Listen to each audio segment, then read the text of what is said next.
on the natural regions of Palestine. And so in Numbers chapter 13, this is the chapter where the spies were sent out of the wilderness into the land of promise. And didn't they get a great treat there? So if you could please read those verses in verse 21 and then down through verse 24. And notice the description of the geographic areas, the cities mentioned, and how much geography in just these few verses. So we'll start here with Micah, Numbers chapter 13 and verse number 21.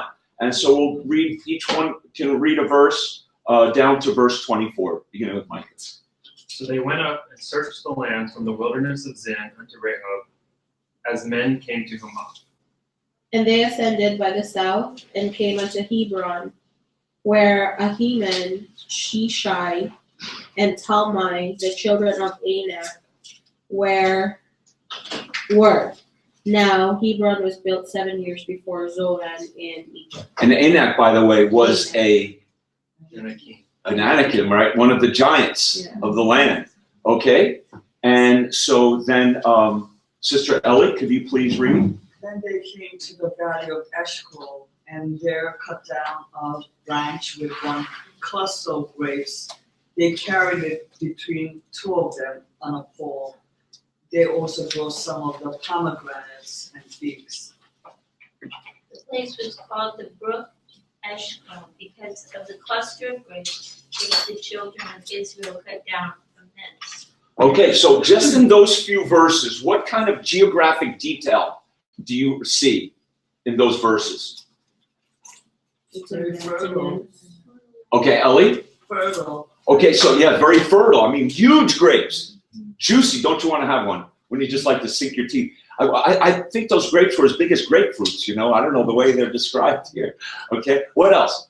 Mountain. Okay, so there were mountains. They went up. Yeah, okay, they went up. That's exactly right, because they did. There was mountainous area that they went. Okay, where did they begin? Where did their journey begin? The wilderness of Zin. And then they went first where? Into, what was the main city they went into? Hebron. So if you look in your map on page 13, not every city is here, but some of it is here. But the wilderness of Zin, which we will talk a little bit about, that will be in this chapter. It's at the south part of the land. That's on page 13, map number 7. You see the wilderness of Zin underneath the Negev. And then you have the western mountains, and that's where they went. They went up into the western mountains. And if you look right around the end of the western mountains, what city do you see there? At the end is Hebron. As Hebron, that's where the giants lived. And then through Hebron, that's where this valley, it says a valley of, or the brook of, where did they get the grapes from? What was the name of that location? Of Eshcol. So you see all that description. So right there is a journey from the wilderness of Zin, and they went through the Negev and through Beersheba and up through the mountains, and they went up. Like even Joni caught that. She said they went up into the mountains, and they did. And so then they went down into the valley. So they went up mountains, and they went through deserts, they went through valleys. And so this shows you the great diversity of geography in the land of Israel, even in just these few verses. Okay, so let's look in our notes. That was just to kind of show you a couple verses to see how Bible geography is just everywhere. Okay, so letter A. Palestine is the geographical epicenter of our faith. And so we made this point last week. And what did we say about this land of Palestine? It's in the center of how many continents? 3 continents. What are the 3 continents it's in the center of?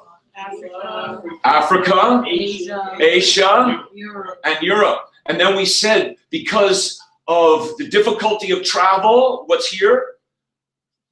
A desert. What's here?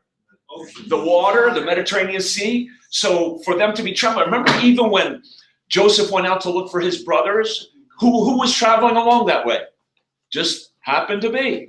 They were a Midianite. Remember the Midianite travelers, and his brothers sold Joseph into slavery. Where were they going? They were going into Egypt. So they were Midianite travelers, and guess what? They were on that highway that we were taught, that international coastal highway. And so that's what was going on. So that was a normal activity back in Bible times. Okay, so Israel is the geographical epicenter of our faith, and it's the epicenter really of so much going on in this ancient Near East. So few areas, letter B, on earth of comparable size contain more geographic diversity than Palestine. It's about, and you'll find maybe some different numbers here. And did we run out of notes? How many? We have more people here than we thought. You're gonna have to hold on because I don't have them. I'm so sorry. You'll have to get the notes. And when I say the blanks, is there an extra note there? Okay, there is an extra note there. Okay, but we're still gonna need a few. I'll make copies afterwards. Okay. No, that's for last week. I made 15. I don't know. I'm more than I thought. Okay, so, but it's about 150 miles long. It's about 70 miles wide, and it consists of what? What does it say? Letter B. Fertile plains, mountain ranges, high plateaus, and the lowest place on the earth's surface, which is where? At the Dead Sea. So here, just this shows the geographic diversity of what we're going to look at in just a moment. We're going to talk about these regions of Israel, the coastal plain, which is along the Mediterranean Sea. And then here's the Shephelah, which is our highlands, but not mountains. And then it goes up into the mountains, this hill country we'll talk about. 2,500 feet, Jerusalem is above sea level. And then from Jerusalem, just 13 miles away, 13 miles, you go almost a mile in distance in sea level, from up to down. So this just shows you the diversity as well within this land. Very interesting. So its diverse geographic features made it difficult, letter C, to unite the country, which is why historically the land was divided into many city-states. So if you don't have the notes, you write down city-states and you can fill it in. That's letter C. And Joshua even speaks when they conquered Canaan, they defeated 31 kings. 31 kings in the land of Canaan itself, because it was so diverse geographically. There was kings all over the place. So what are the two names of the Holy Land? One kind of sounds like Philistines. That's letter D, number 1. Palestine. So that's a common name for Palestine. And that name is derived from the Philistines, not the Palestinians, by the way. The Palestinians, in the whole Palestinian crisis and controversy of our day, is something entirely different than the Old Testament Philistines. They have no relationship ethnically to one another. The modern day Palestinians have been transplanted from other places, but they were not original inhabitants of this area of the Philistine cities on the coastal plain of Israel. Anyway, Palestine is a name that is derived from the Philistines, who did inhabit the southern coastline. So in other words, the name of part of the country came to be applied to the whole of the country. So Palestine is derived, from what I understand, from the Philistines. What's another name for this land? Not Israel, but we call it, begins with a C, Canaan land. Okay, so that would be number 2, Canaan. Now, what is Canaan? What does Canaan mean? Do you know? Canaan is number 2. What does Canaan mean? It means red, purple. yeah, it's derived from that, which is from the wool, but then it goes even farther. What would they do with that? That was part of their trade and imports and exports. And so really the term Canaanite was used to mean a commercial buyer, a seller, a merchant, a moneymaker. Okay, so for example, the word is used, if you turn quickly, go to Zechariah, the last chapter of Zechariah, chapter 14, verse 21. And who could go to Hosea 12:7 as well? Who could read Hosea 12, verse 7? Who's got that one? Okay, Joni. So we're going to read Zechariah 14:21. This is talking about in the kingdom of Jesus Christ, what will not be in the land. Okay, Zechariah chapter 14, verse 21. And so, Anna, do you have that for us, please? 21. Yes.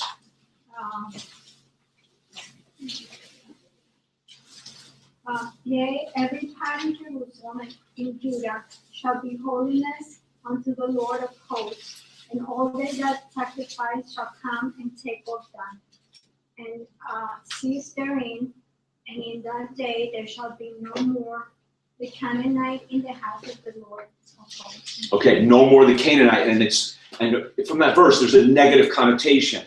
No Canaanite, but the idea there, not just the ethnic group, but it's the practice, it's the heart, which was money-making enterprise.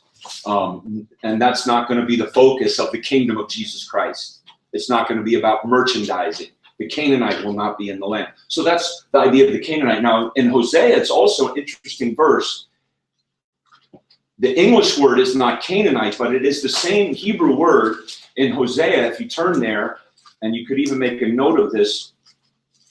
And here, the prophet is talking about Israel and how he wrestled. Remember how Jacob wrestled with the Lord in Bethel? He references that, and he wept and he prayed. Remember what did Isaac, or what did Jacob pray when he wrestled with the Lord? I will not let you go unless you bless me. He wanted the blessing from the Lord. He didn't want to get it through his own conniving and scheming. He wanted it given freely, graciously from the Lord. So he prayed. And then, so it's talking there about how Jacob was a great man of intercession and prayer. Even the Lord God of hosts, the Lord is his name. Therefore, he says, turn thou to thy God, keep mercy and judgment, wait on thy God continually. But look at verse 7. And Joni, could you read that? Hosea 12:7. He is a merchant, the balances of deceit are in his hand. He loveth to oppress. Okay, so he's talking about how Israel should be. You should be praying and seeking God and waiting on God like Jacob. But Israel, he says, but he is a merchant. And the margin of my Bible is what, if you have a marginal note there, by those, even by the original translators, it is the word Canaanite. But he is a Canaanite, a merchant. In other words, and then with that went what? Deception, the balances of deceit. In other words, his trading practices were corrupt. He would rip people off. He's a Canaanite. He's oppressive. He'll put down people, mafia-type tactics, if you will, that kind of thing. So, in other words, so that was the real idea of the derivation of the word Canaanite. It derives from the idea of being a merchant, a buyer, a seller, and sometimes even being corrupt in doing so. Okay, so let's look at these 4 major zones, and they're listed for you in your book on page number 12. And you know where the page numbers are in the book, right? You can't read them, but they're there. They're hiding right there in the center of the page, behind their beautiful little artwork that actually keeps the page number hidden from our eyes. But anyway, on page 12, do you see the 4 major longitudinal zones? You should write them in 1, 2, 3, and 4. Write them in that are in your book. I'm going to use those words, not the words that are here. Now, so here in your book, it calls this the coastal plain. And so here we have agreement, but sometimes there's not always agreement. But here's the coastal plain. And then here are, many people will call this the hill country, but our author uses the term what? Western mountains. Okay, so you can write that in number 2, or the hill country is another way that it would be referred to. Then number 3 is the Jordan Rift, and there's agreement there. And these are longitudinal lines running north and south. The coastal plain, the hill country, the Rift Valley, and then this is called the Transjordan here. Now and it could be, in other words, on the other side of the Jordan, but our book calls it the Eastern Plateau. Okay, so we're going to stick with that term. You can write that. So now, this is basic, and you will have to know these definitely, for our quiz next week. All right, I can't wait. Aren't you excited already? Yes. Okay, so say them together. What are the 4 longitudinal regions of Israel? The coastal plain, the western mountains, the Rift Valley, and the Eastern Plateau. The Eastern Plateau. The Eastern Plateau. Okay? And it's in your, this is in your book. You see on your book on page 13. Let's say it again. Coastal Plain, the Western Mountains, the Jordan Rift, and the Eastern Plateau. Okay, so we're going to look at these regions, a little bit about them today. The Coastal Plain. Okay, the Coastal Plain. And you can look here in your book on page number 12 again. It speaks a little bit about the Coastal Plain, where of course we're not going to read the book, but you'll be reading that. But this extends from Tyre, find in your map on page 13, or it's up here in this region, Tyre, up in this area above Mount Carmel, which is right here, so it's kind of up here, the Coastal Plain, and it extends all the way down to Sinai and through the Philistine cities. Okay, it consists of 3 major plains. What are the 3 major plains? And he lists them for us on page number 15, if you turn there. And you can also see them, actually they're in your map. They're on your map on page 13. But either way, what are the 3 major plains of the coastal region plain area? So the plain of Akko, the plain of Sharon, and the plain of Philistia. Philistia, I'm sorry. You know what? I misspelled that. It should not have an N in it. So do you see that on your map on page number 13? You see, look for the coastal plain on page 13. You see under coastal, what does it say? The plain of Philistia. And then go up a little bit further, and right after plain, it says, right along the coast, it says plain of Sharon. That's in the book of Song of Solomon. And then it hits Mount Carmel. And then above Mount Carmel, north of that, is the plain of Akko. Now, you don't have to know that. Okay? You don't have to know that. You don't have to know those smaller regions. I want you to know the big ones. You got to know the big ones, okay? All right. So, that's the coastal plain. And here's a picture of the coastal plain. And you could Google pictures. I like to Google pictures of Israel. I've never been there. So I'm like, oh, looks, it's a lot of beautiful spots. So there's a picture of the coastal plain. So then we have the Western Mountains, or the hill country. No, I'm sorry. This next section is on B, is the Jezreel Valley. The Jezreel Valley. So this is a picture of the hill country, but what we're really focusing on is this area right here, this valley, because remember that coastal highway comes up the coastal plain, and then it cuts through the Jezreel Valley right here because of Mount Carmel. Now, there are other valleys through here, and we're going to see that today. But this is the biggest valley and the most natural road that traverses from the west to the east. So you see the Jezreel Valley is an arrow-shaped plain with Mount Carmel on the south. Here's Mount Carmel here. And Galilee, here's Galilee. This is, of course, where Jesus was raised. On to the north. That's letter B. This is letter B. On page 15 in your book, if you look there as well on page 15, find the Jezreel Valley on your map there. Which map? That would be map number 9. Find Mount Carmel. Find Mount Carmel, and then right north of Mount Carmel, you see the Jezreel Valley. Go kind of southeast. In the southeast, you see it? Yes. Okay, so there's the Jezreel Valley. And we talked about that. It's an arrow-shaped valley. And so here it is. Notice the arrow here. It's kind of prominent. It's like a triangular arrow-shaped valley. And of course, this is the area where this is the hub we said last week of land routes. Intersecting land routes coming from the south, coming down from the north, coming from the south, going east and west. So it was an intersection of travel and travelers. Jezreel is mentioned in the Bible. It means God sows. The International Coastal Highway entered Jezreel at Megiddo. And it was a relatively flat journey in contrast to traveling through the western mountains and the hill country. It was the easiest way to get from east to west, west to east. So who was from Jezreel? Who was the Jezreelite? Jezebel? Okay, Jezebel, yeah. And whose vineyard did she steal?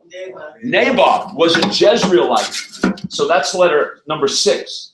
Naboth was from Jezreel. And it was Jezebel who died in Jezreel in 1 Kings chapter 21 because she had Ahab steal his vineyard and then have him killed. Naboth, Naboth. And so here is the Jezreel Valley. And this is, I think, from Mount Carmel looking down. And here's Megiddo. Here's Megiddo. Here is Mount Tabor. And number 7, Mount Tabor is where Hu and Barak gathered an army to fight the Canaanites. That would be Deborah. That's right. And it's mentioned in Judges chapter 4, Mount Tabor, which is around this area of the Jezreel Valley. Okay? So you need to know the Jezreel Valley, this arrow-shaped plain with Mount Carmel on the south, Galilee to the north. Okay? Then the letter C, we have the western mountains of... actually, I have a few more pictures of the Jezreel Valley. Here's the Jezreel Valley again from Mount Carmel. And then here's the western mountains, or the hill country. Okay, letter C. So if you look, again, in your map and book on look at page 7, and you can just see western mountains. And this is where I think our difficulty lies. We're just looking at a flat piece of paper, right? And you don't get the sense of how high these mountains are and how drastic the geography is changing.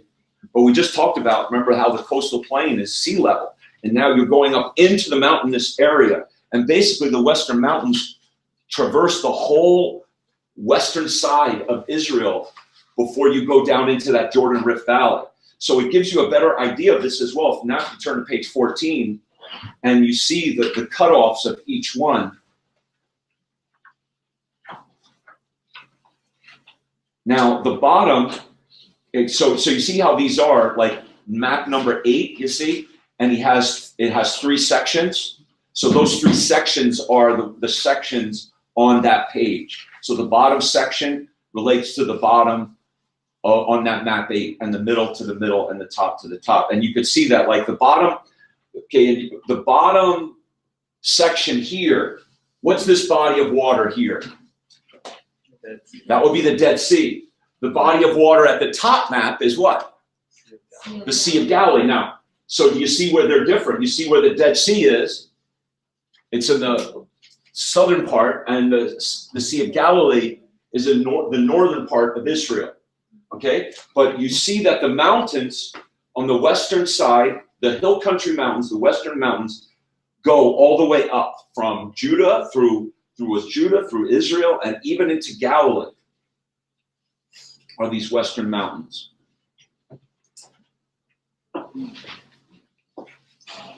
Okay, and so these western mountains are divided into the areas of, if you look on page 16, what are the areas of these western mountains then? It would be the area of Galilee, which is to the north. Galilee's to the north. Who grew up in Galilee? Jesus. Okay. Samaria, that's in the middle. And then in Samaria, a few things actually about Samaria. I'm on bottom of page 9. Samaria, the hill country, means guarded or guard. The 3 capitals of Israel were Shechem, Shechem.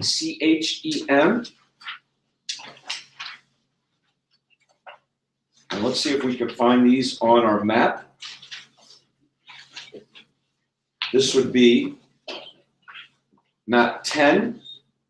If you look on map 10, find Shechem on map 10. It's under where it says Samaria. Do you see Samaria? The big Samaria. Actually, right under the S and a little to the left, you see a smaller Samaria, right? So Samaria was the general area, but there was also a city of Samaria. So that was one of the three main cities of Samaria. And then you see Shechem. And then do you see Tirzah? Tirzah, that's under like the second A of Samaria, around in that. Okay, so those are the three major cities. These three cities sit on the Trans-Samaria Highway, which goes through Mount Ebal and Mount Gerizim. Okay, so I have this here. If you look at, notice this picture here, and letter B as well as Shechem. And here is Shechem. And here is Mount Gerizim and Mount Ebal. And here's the city of Samaria. And here is the valley, through this part of that country. It's called the Trans-Samaria Highway that cuts through, right through Mount Ebal and Mount Gerizim.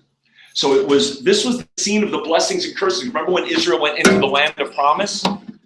And they had some of the Israelites stand on top of Mount Gerizim and some on Mount Ebal, and one read the blessings and one read the curses. They're on these two mountains. And this was the place where God gave Abraham the land, where God promised them the land. And so when they conquered it, they went there to confirm God's promises, that God is true to his word. And it is here in Shechem. Remember, who did Jesus meet in the city of Sychar? By Jacob's well, the woman of Samaria. So Shechem was ancient Sychar in John chapter 4. So this area has a lot of biblical history. I'm sure if you go there, there's a lot of, you can't go to everything. You can't probably see everything, right? Who's been to Israel? Did you see everything you wanted?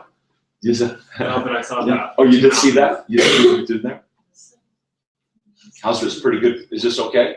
Yeah. Pretty good description? Yeah. All right, okay. If you have anything to add, help yourself, because I've not been there. So just one other place to kind of notice here is the city of Dothan. And I mentioned that just briefly. That's letter C. This was there where Joseph was thrown into a pit by his brothers, and it was there that Elisha saw chariots of fire. My eyes. Do you see Dothan on the northern? I don't think it's on this map, actually. But I have seen it on some of the maps, Dothan. Anyway, it's in the northern part of Samaria. Excuse me? Dothan. Thank you, sir.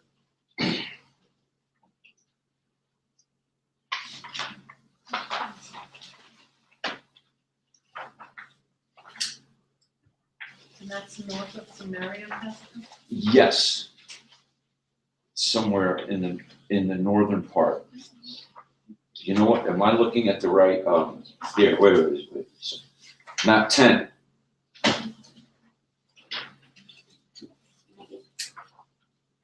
I don't see it on map 10. I don't think it's there. It's a small area, so but I don't believe it's there on this particular map. But it's on some maps that I've seen. Okay. Okay, so let's then mention Judah. That's number 5. Judah is a mountainous region. This is map page 19, map 11. This is the Judah area, the western mountains of Judah. So Judah, of course, Jerusalem is a city on a hill, well protected. As we saw earlier, it's 2,500 feet above sea level. And then if you notice here, you can kind of see from this picture, in just these 13 miles from Jerusalem to the Dead Sea. You see, look at Jerusalem. Look how close it is to the Dead Sea. Just a very, and notice Jericho. Remember the story of the Good Samaritan? As he was going down to Jericho. They would say going down to Jericho. Because look at the map. Look at Judah. Do you see where it says Judah? Do you see where it says Jerusalem? Well, you need glasses to look at this, right? You see Jerusalem? And go down the mountain. You see Jericho? Yeah. So that's the story and that was a very dangerous trip. There would be a lot of robbers in those mountains, and so it was dangerous. So that's what happened to that traveler, and the Good Samaritan traveling along helped him. So here's the mountains in the Jerusalem area of Israel. Here's the rugged hill country. When they took the ark came to this town of Kirjath Jearim, which is on this hill here. So look at how mountainous it is. Can you imagine without any cars or anything back in the day, walking? Abraham and Isaac and Jacob, the patriarchs. And they traveled up and down the mountain areas. They did. That's why they didn't travel very quickly. Okay, so letter D, very interesting area here, and I have a number of pictures to show you, is the Shephelah. So I did watch a video about this area, and I would have called it if I didn't have their help, so I'm sure I'm butchering a lot of these names, so please forgive me. And if I say something, you say, no, this is the right pronunciation, please, you can feel free to correct me. But this was called the Shephelah. I kind of like that, how that sounds. The Shephelah. And it's spelled Shephelah. Now, so notice this area on your map, the Shephelah. It's number 11, map 11, page 19. So where is it located? Where's this Shephelah located?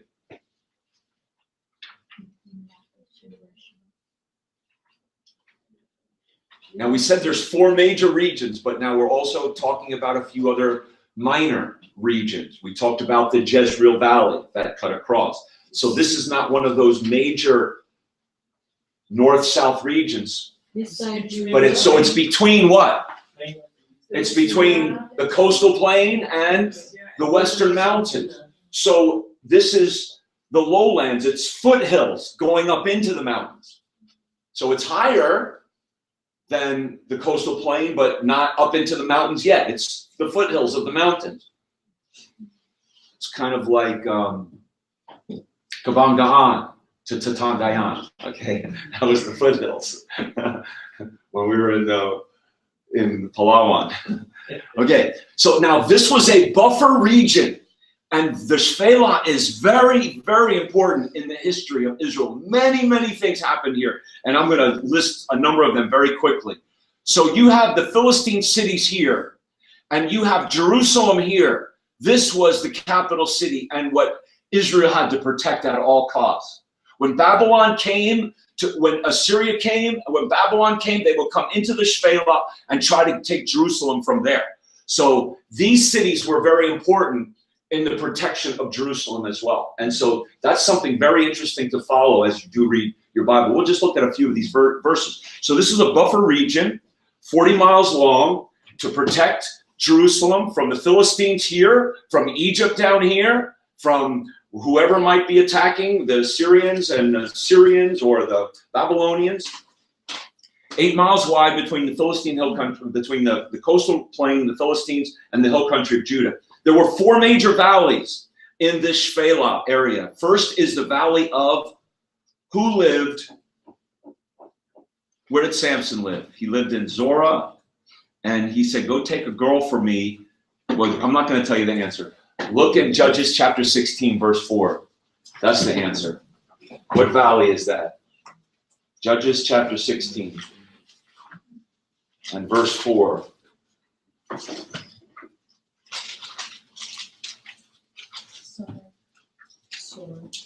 Right, the valley of Sorek.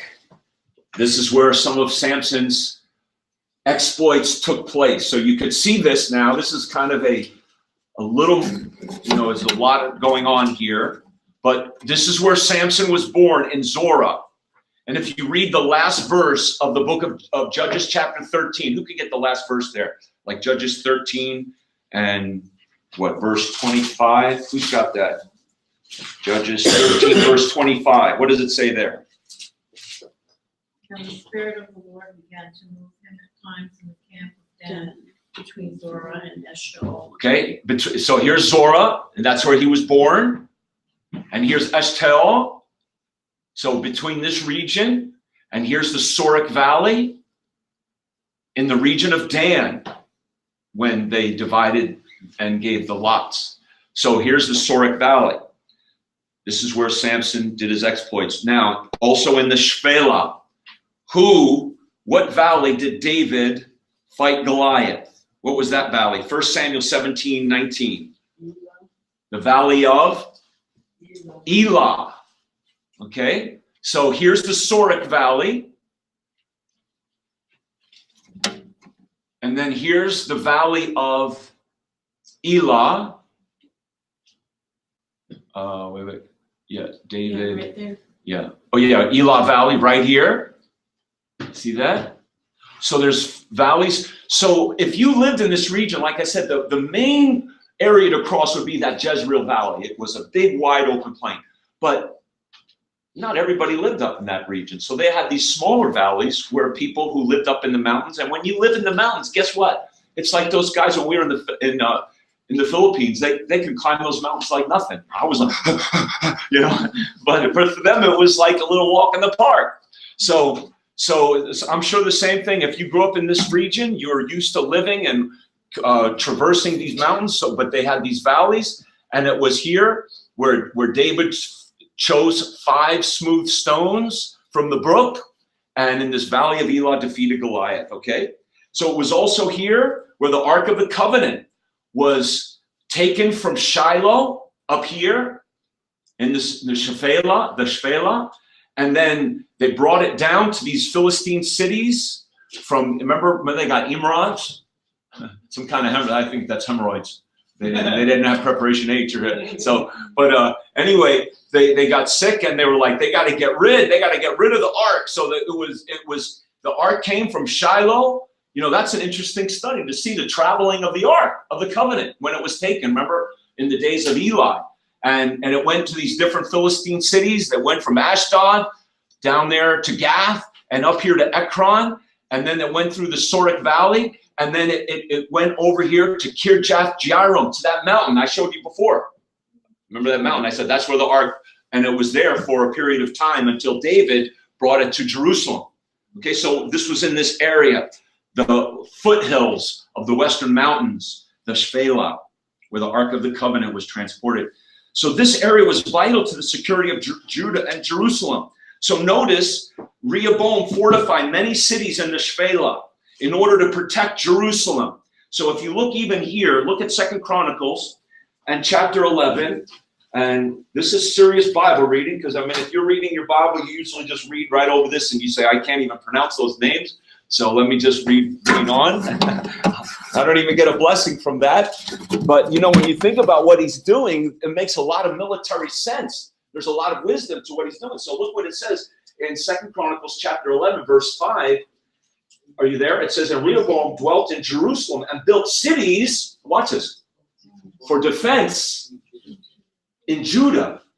So he built these cities to defend what? His Jerusalem. Look at this. And it lists these cities here. Bethlehem, which is actually in Galilee. Etam, Tekoa, Bethzor, Shoko, Adullam, Gath, Marisha, Ziph. And we could sit here. So I'm gonna say the city. Do you see Lachish? Yes. Okay, here's Lachish. Now this is an important one. This is perhaps the most important of these cities. Do you know why? Look where it is. It's the most southernmost. So who could potentially come up from the south? Egypt. Right. Let me turn this over here. Right. So Lachish, and I'm going to show you Lachish's reference there is Adullam mentioned there. Yes. Okay. Is Azekah mentioned? Yes. Is Gath? Is Succo? Yes. Is Maresheth Gath? Yes. Ajalon. Yeah. Yeah. Okay, so these are some of the cities. You see that? He strengthened all these cities, and he built fortresses there, and he built cities. It says he built cities for defense, and it says he fortified the strongholds, put captains and store of victual and oil and wine.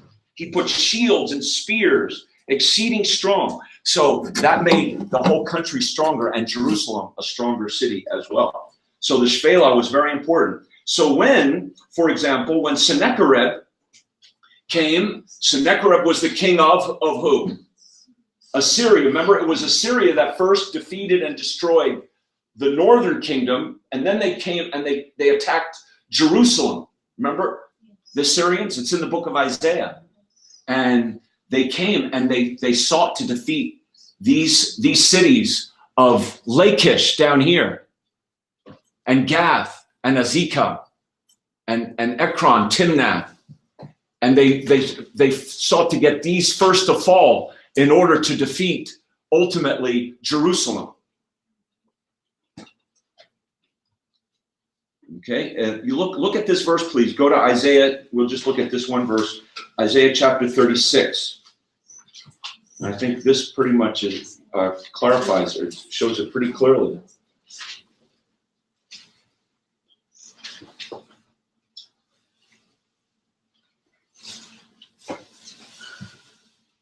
Now, who could read that verse for us, please? What verse?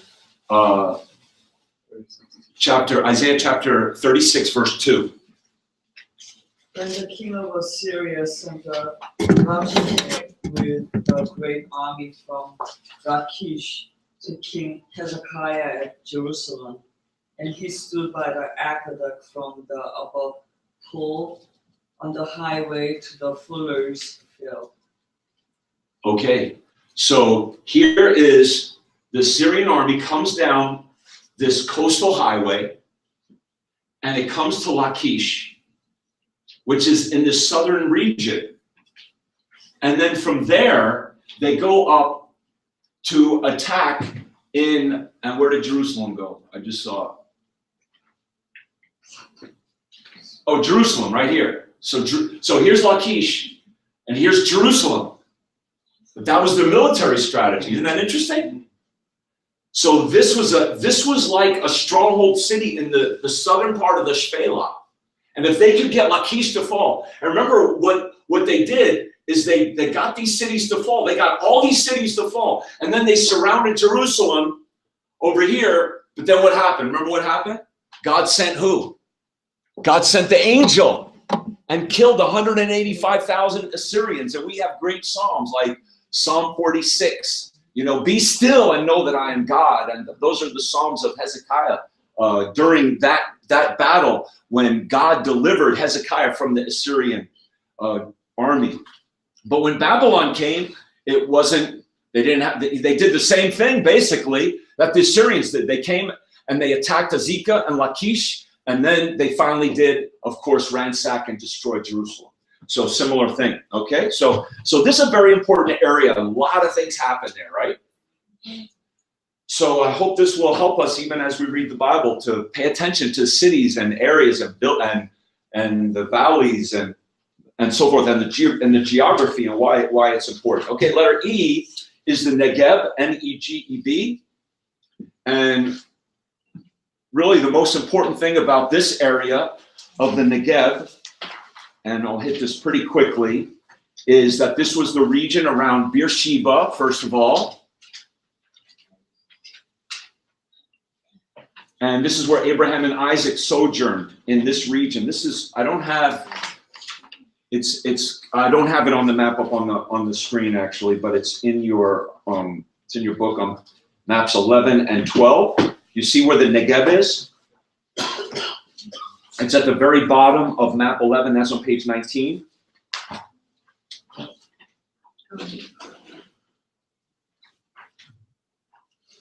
And if you look on map number 12, this is even that's south of the map 11. It's the next section south. So you see at the top of map 12, you see Judah, and underneath Judah, you see what? The Negev. Okay, so again, it's like foothills. And what's important here is Beersheba. Probably the most important thing about Negev is Beersheba was in this area, and that's where Abraham lived. That's where Jacob spent a lot of time, and that you've heard of Beersheba, right, in your Bible reading. So Beersheba is in that region. Okay, letter F is the southern wilderness. Now this area includes the wilderness of Sin, or Zin, and you can see this south of the Negev. And this is a beautiful region. I just took some pictures here off the internet. This is the wilderness of Sin. This is where Israel spent some of their 40 years. Can you imagine waking up to this? Manna for breakfast and a beautiful sunrise. I don't know where they got their Dunkin' Donut coffee, but it was tough. It was a very tough, mountainous, rocky, dry region, though. But praise God, they had the rock with them, who fed them the manna and the water. God gave them water from the rock. Okay, and then, so that's the southern wilderness, the Jordan Rift. So the Jordan Rift Valley, that's letter G, the most pronounced feature of landscape. And it divides the land into two parts. So this is the most, a writer says this is the most pronounced feature of landscape in the land, the Jordan Rift, because it goes down very deep. The Hula Basin to the north, this number 2 is the Sea of Galilee. This is a freshwater lake. And again, it's important to think about this. Like when Jesus was with his disciples on the Sea of Galilee, there was mountains on all sides. So beautiful. It must be beautiful. Have you seen it? It's beautiful. And it's down in a basin. Yeah. And that's one reason why they say that storms could whip up on the Sea of Galilee, because it was down in a basin. And there's mountains on all sides, huh? It seems more like hills. On hills, mountains, yeah. And then the Dead Sea is number 3. Unique among all the bodies of water on the earth, 50 miles long, 10 miles wide, 1,300 feet below sea level. They call it dead. How come? Because there's no in and out. Yeah, there's only water in, no water out, and the salt and the water crystallizes, and you could float. People swim in it, and they just float naturally. Did you swim in it? Yeah, the experience, it's like nothing you can describe. It feels like it's pushing back up on you. Yeah. You sort of get in, and it's like. Did you see the crystallized salt around? It's very bizarre looking. It's very Yeah. It looks like you're on another planet. Yeah. So here's some crystallized, and it's very beautiful though. So here's some crystallized salt. Yeah, let me show the pictures. Did you see? It's a little sulfurish, yeah. But they encourage you to taste the water, and it tastes funky. But Yeah. it's so salty. Yeah. But I read one thing. It's not the saltiest water on the earth. Maybe the Salt Lake or Utah or something, but it's obviously very salty. Okay. And then the last thing, so we have this Jordan Rift Valley, and then the Eastern Plateau now on the other side of the Jordan River, the Transjordan Plateau or the Eastern Plateau, and the land now rises sharply to the east, and it goes up. It's kind of flat, but then it goes up into mountains as well. So you have Bashan, and all these places are mentioned in the Bible. And if you look in your book, I just took the points right out of your book. This is on page 23.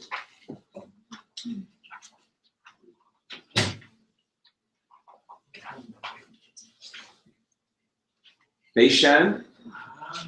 And what's the next one on page 24? Gilead. That's number 2. Who came from Gilead to stand before the king? Huh? The ball. The balm? Gilead. Oh, the balm. There is a balm from Gilead. That's right. The balm came from Gilead. Elijah came from across the Jordan River. Across the Jordan. And then here you have Moab is number 3. And Moab were the descendants of who? Lot. And number 4, you have Edom, the descendants of Esau. And if you read the book of Obadiah, which is basically about Edom, right? It talks about how they thought they were very secure because of their location where? In the mountains. And they thought their mountainous geography around them protected them from any enemy attack. God said, don't think that. I'm the one who has to protect you, who will protect you. So, okay. So that's this chapter. So what you really need to know, you don't need to know, like,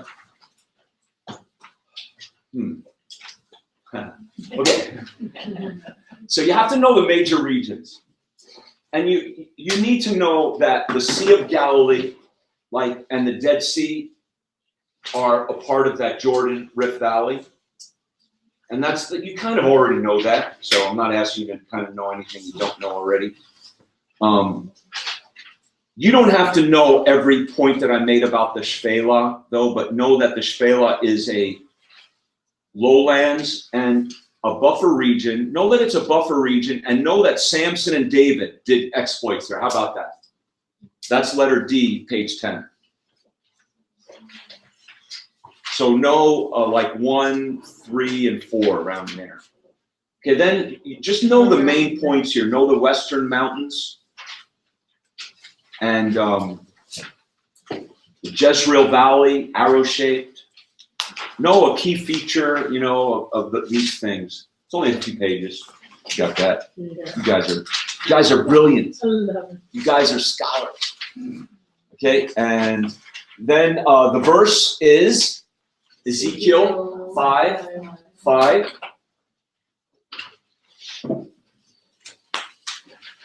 Okay, any questions? I do. Yes, Johnny? Pastor, so, do you see here, the coastal plain, you only mentioned, 3 plains, plain of Akko, plain of Yes. Sharon. Yeah, you don't have to know them. Right. But in the map, there's another plain there. It's, Dor. Yes. So why was it mentioned? It's small. It must be smaller. Okay, so just it's, more minor. insignificant. Yeah. Last week, what should we? So last week, I would say know the important things.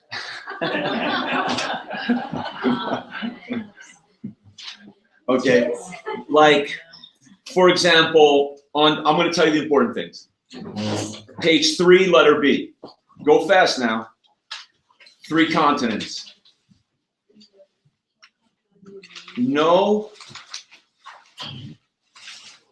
maybe one reason or so why Israel was, just one, you don't have to know all 3. Why Israel was so significant in human history under letter C, page 3. And then you should have an understanding a little bit of Mesopotamia, Levant, Egypt, and Palestine in relationship to, those regions. Those are the main regions of that ancient Near East that we talked about last week. The Tigris and Euphrates. By the way, so we mentioned the Tigris and Euphrates. What river is longer? How can you remember that? Easy. It's longer. Euphrates is so remember it's longer. And which river is more ferocious? And that's easy because a tiger is ferocious. Okay, so you should know that about the Tigris and Euphrates.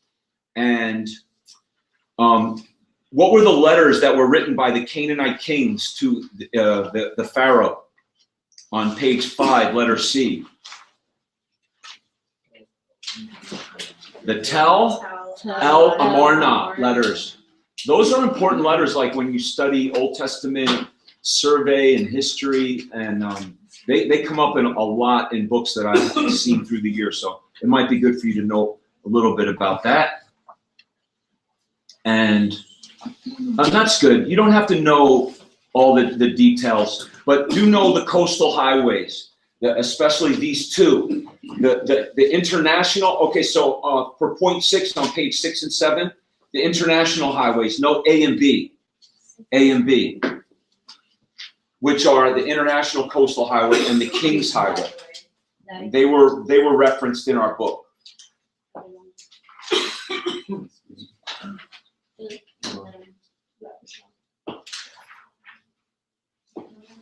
Okay? I think that's good.